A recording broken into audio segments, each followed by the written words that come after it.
What's up everyone, Trethousandgt here with a brand new video. This is actually my 300th video. So to celebrate that, I figured we'd take a look at 3 different pairs of sneakers. One of them I've already done a picture video on, but I never gave you guys a live look at them, so I'm going to do that. And the other 2 I've never done videos for, so you're going to get to take a look at those. But before I get to those videos, I want to say take some time out and say thank you to everybody that supports the YouTube channel and to everyone that supports the website defynewyork.com. From the bottom of my heart, I truly do appreciate the support.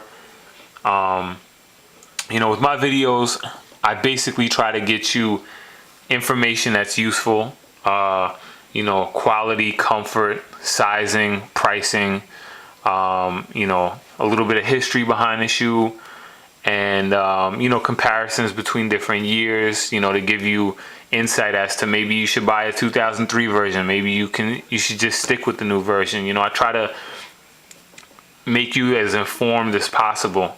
You know, anybody can come on a video and point out the obvious to you about the colors and, oh, these are really nice, and oh my god, these are great. You know, anybody can do that, but you know, I really want you guys to be informed, and you know, I hope that you do gain something by watching my videos and checking out the website.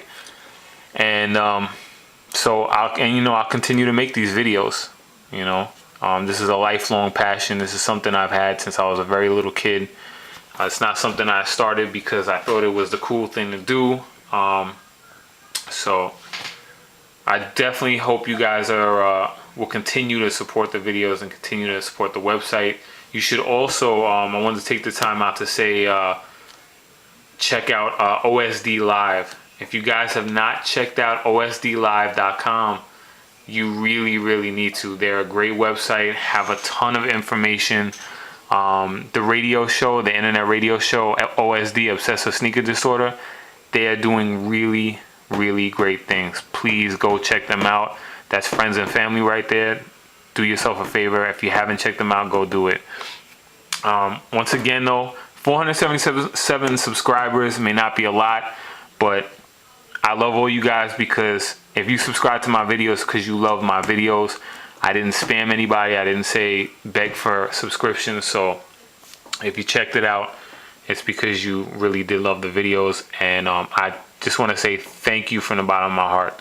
So with that, all the mushy gushy stuff out of the way, we're going to get into the sneakers, and we're going to start with a pair of the Ewings. Okay everyone, so we're jumping into one of my all-time favorites, the Ewing 33 High.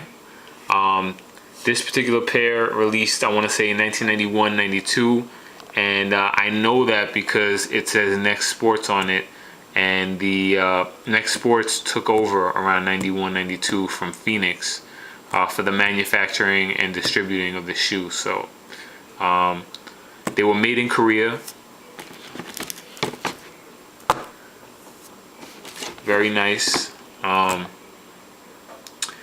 The shoe originally retailed back in the day for men's pairs, I want to say around $90 to $95, so it was not a cheap shoe. I remember going to the sneaker store with my mother, and I wanted the white, blue, and orange pair, and she was just not having it. So I wound up with a pair of 1990 Nike Solo Flights in black, all black with white accents, for like 75 bucks, which wasn't cheap either, especially not back then. But I always wanted the Ewings, and just a very nice shoe. And there's still talk of a Ewing retro, so we're gonna have to all stay tuned for that one.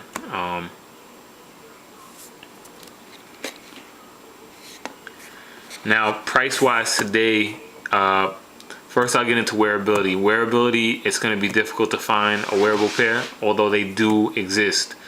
So if you do find a wearable pair, chances are you're going to pay a premium for that.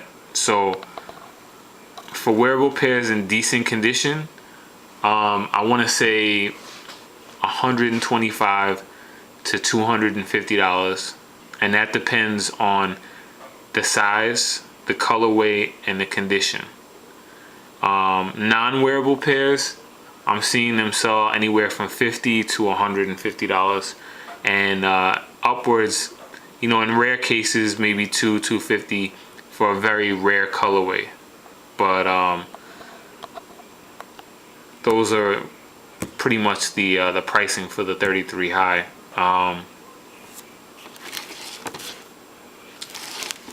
Now sizing, these things run snug. They have a very narrow toe box. You can see that. So I advise going a half size up from whatever you would wear in an Air Force One. Stick with whatever you wear in an Air Max 90. Stick with that. Go with that with these. Don't let the big bulkiness of the shoe fool you, because it does run snug. So with that said, definitely go whatever you wear in an Air Max 90. Pick up in these if you're in the market for them. Just such a nice shoe. Show you guys the box.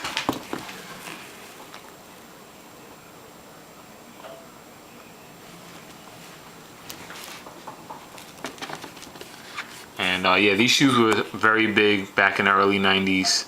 I know we've all seen the pictures of Chris Cross wearing them, Martin Lawrence wearing them, Gangstar. Who else? There was a picture with some dude that was with Fat Joe was wearing them. This was a big shoe. This was definitely a big shoe, and you know, to have them in your collection, a wearable pair, is nice. Unfortunately for myself, just to let you guys give you guys a heads up, I do not have a wearable pair. Actually, I bought a pair, and they seemed to be wearable, but they were too snug on me, which is how I figured out the sizing on them. I actually owned a lot of pairs over the years, but none of them wound up being wearable for me. Personally, I like the white and blue leather 33 highs, and I love the blue suede. The blue suede, the red suede, very, very nice.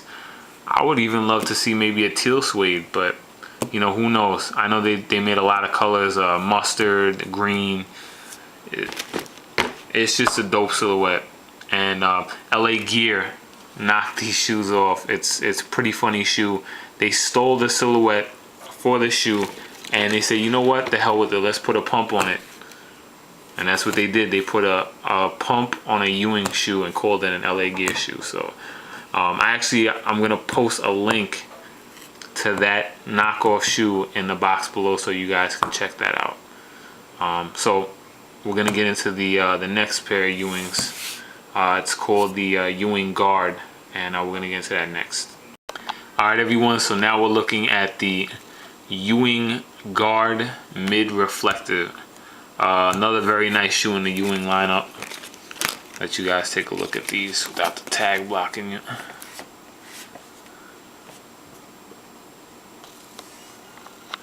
It's just a very, very nice shoe. Finding a wearable pair of these is going to be tough.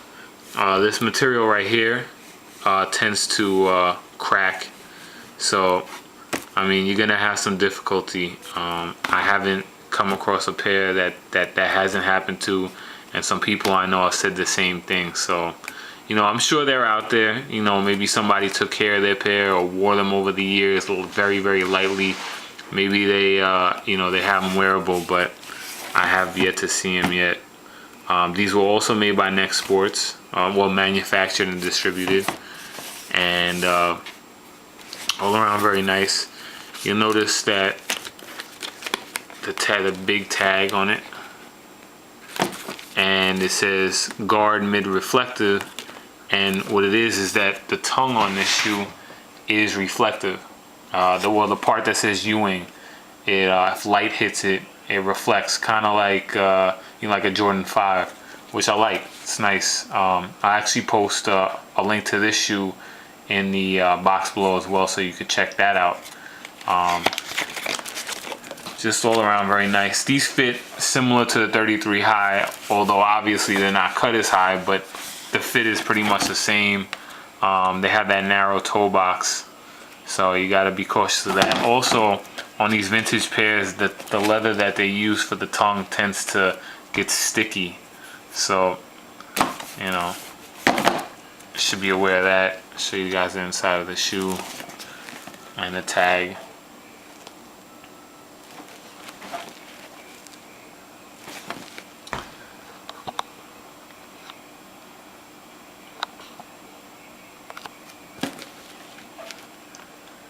Manufactured and distributed by Nextsports Inc.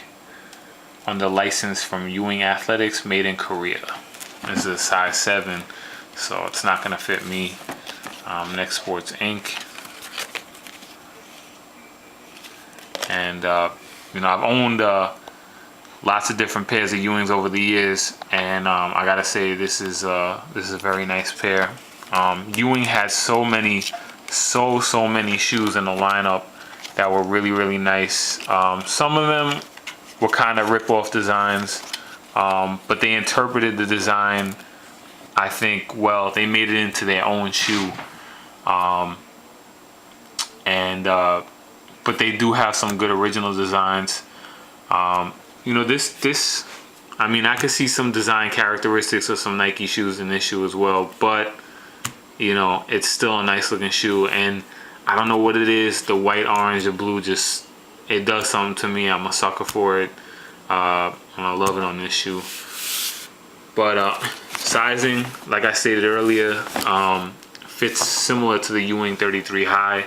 I would definitely, if you find a pair in your size and they are wearable, definitely go the Air Max 90 route. Whatever you're wearing in Air Max 90, pick up in these. And one thing I noticed about the boxes on these, comparison to the 33 High, and it's probably because the guard reflective was made after this 33 High, is you'll notice that the logos are different on the box, where it says Nextsports, and then right here it has that little thing around it. So I thought that was interesting. So with that said, we're gonna get into the third shoe that I've already done a picture video on, but I never given you guys a live look at it, and I want to do that, so let's get into it. And here we are at the last pair. This is the Nike Night Track Disco sneaker, late 70s, early 80s. I know a lot of you guys have seen these in the pictures on my website, on a few other sites. You've seen pictures of Michael Jackson wearing them, David Hasselhoff. This shoe was made for disco dancing. Check out the bottom, the little glitter. And some of you may have even seen my video. I had a picture video and review on these. I had a pair of these in a size 12. That's my size for these. And they were wearable, but I didn't know if they were gonna fall apart or whatnot, and so I wound up getting rid of them. And here I am with another pair, but these I was actually contacted by the seller to help him sell these off, so I did that for him, and these are going to a very well-known collector. I won't mention his name. I don't know if he really wants his name out there like that, but yeah, he's gonna have them, and it's a very nice pair. They're super rare. The retro's coming out allegedly this year. I've seen a pair show up on eBay, and these are just very nice. Significant piece of Nike history. The original owner works for Foot Locker, and he had a lot of problems finding them even back then, and he actually had to contact somebody at Nike corporate who helped him locate his pair. And these were made in the USA on the inside tag. The problem-prone areas are the tongue for these. The padding on the inside of the tongue tends to fall apart, disintegrate, and you can see that the inside is blue.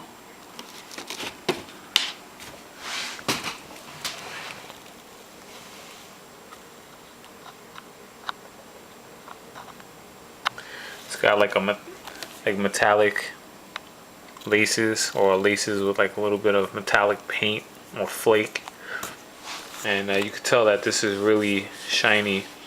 The retros look different than the original in the sense that the Nike, the swoosh on the side seems a little bit bigger on the retro, and this material is very soft, very thin, and it allows more so for a different shape on the toe box. Now the retros so far look a little bit chunky in the toe area, which is a problem with a lot of the new retro Nikes. Now, you know, I don't know if that's because they couldn't find this material anymore for the shoe, or they felt it wouldn't hold up well, or they it's too expensive. I don't know, but I prefer the look of the original. They did well with the vintage LDV running shoe, so I feel they could do a little bit better with this shoe. But I'm really happy to see a retro of this shoe. Hopefully I can get myself a pair of them, and I'll do a review on them if I can get them. This is the second pair that I've had the opportunity to hold in my hand, and just a very nice shoe, very historic.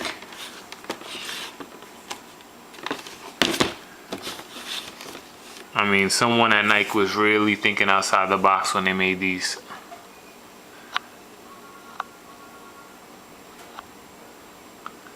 If you're looking for a pair, price-wise, they're gonna cost you. I mean, depending on the size, condition, whether they have the original box. Show you guys the box. All that's going to be a factor. They can go anywhere from about $500, $600, upwards of over $1,000. So just keep that in mind. And wearability, you may be able to wear them. To be honest with you, the two pairs now that I've had seem to be holding up very well. No separation, no cracks, no none of that. So that's pretty much it. Let me show you the inside of the box just so you guys can take a look at that.